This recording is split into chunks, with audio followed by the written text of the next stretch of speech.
So to finish off our discussion of inverses, we're going to find out how you can take the formula for a function and then create the formula for the inverse. And the plan, you've got, here's two functions. F of x is the cube root of 5x minus 1. Here's f of x is x plus 4 over 3 minus x.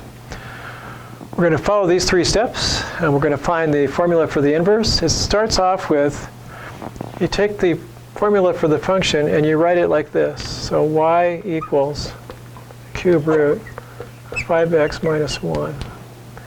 And then you swap x and y, literally swap x and y, like that. And then it says solve for y, solve for y. So we want to solve for this y. So we'll cube both sides. We'll add 1. We'll divide by 5.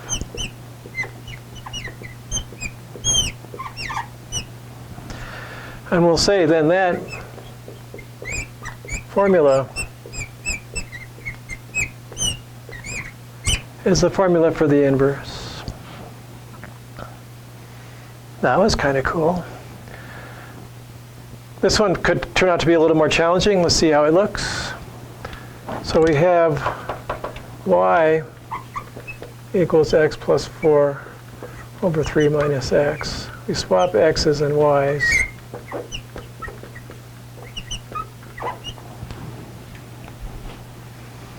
I want to solve for y. So I'll multiply both sides by 3 minus y.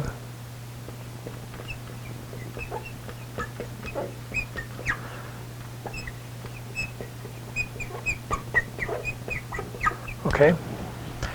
And then we're going to get all the terms with y's on one side. So I'm going to subtract 4 from each side. And I'm going to add xy.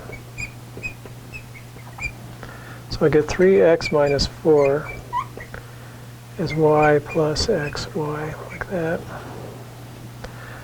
And I'm going to write the right-hand side as y times 1 plus x. So 3x minus 4 is that, and then divide by the 1 plus x.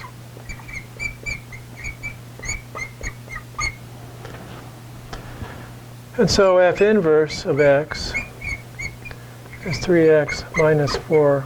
I'll write x plus 1. We're used to seeing it that way. And we'll say, well, we can't have x equal to minus 1.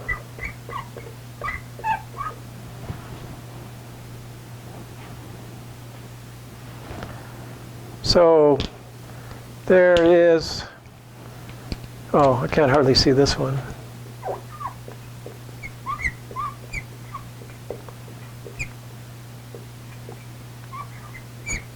Just so that it stands out. Okay.